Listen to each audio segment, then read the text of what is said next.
Le 13 à 7 heures du matin, la France faisait éclater sa bombe atomique. Comment fut acquise cette réussite qui place la France aux côtés des trois grands atomiques? Voici l'histoire. Dès 1952, le commissariat à l'énergie nucléaire eut la mission de réaliser l'engin pour l'étude duquel aucune aide étrangère n'était à espérer. Par bonheur, la France dispose d'importants gisements d'uranium. Restait la transformation. L'usine du Bouchet assura cette transformation d'uranium minerai en uranium métal destiné à servir de combustible nucléaire dans les piles de Marcoule.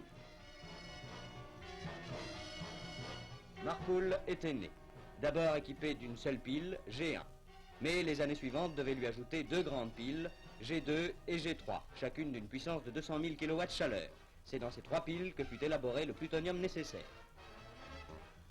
Pour manipuler ce plutonium, corps particulièrement dangereux, furent créés des laboratoires entièrement enterrés dans leurs parties essentielles.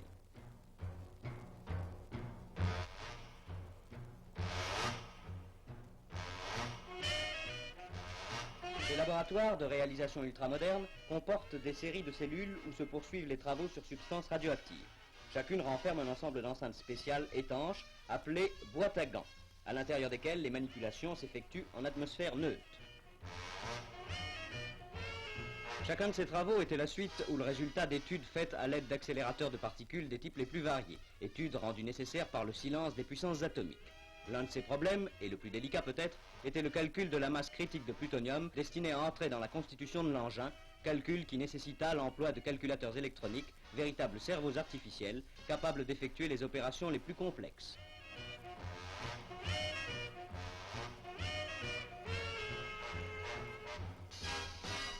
Pendant ce temps, et dans le secret le plus absolu, la base de Reagan s'organisait. Il avait fallu, pour établir ce polygone d'expérimentation, une zone très étendue où, sur des milliers de kilomètres carrés, toute vie était absente. Le sud du Sahara remplissait ces conditions de sécurité mieux que les espaces du Nevada, de l'Asie centrale et de l'Australie. En moins de 2 années, malgré les difficultés géographiques qui imposèrent la mise en œuvre de moyens énormes, la base vie, celle où devaient vivre et travailler les hommes de la bombe, devait être aménagée et dotée en plein désert d'un confort indispensable à des hommes qui allaient vivre loin de tout.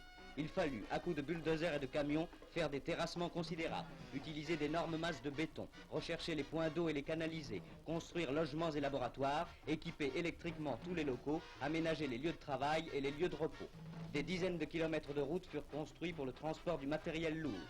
Un grand aérodrome établi pour la mise en place d'un pont aérien permettant d'amener hommes, matériel et ravitaillement.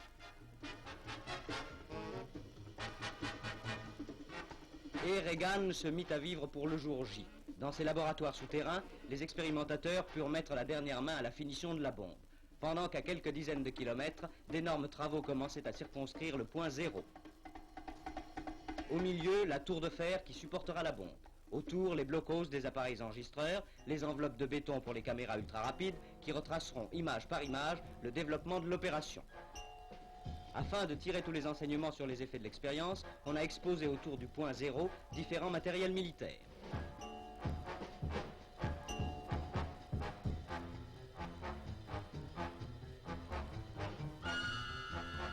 Tout désormais est en place, depuis les équipes de décontamination jusqu'aux équipes chargées d'opérer avant et après l'opération certains relèvements. Ce n'est plus qu'une question de jours et bientôt d'heures.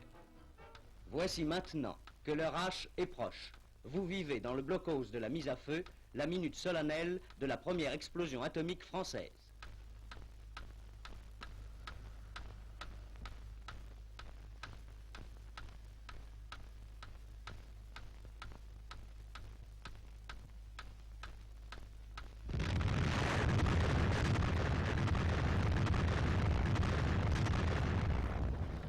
Certes, on pourra déplorer la pauvreté des images qui nous ont été fournies sur l'explosion dont on ne verra qu'un panache de fumée.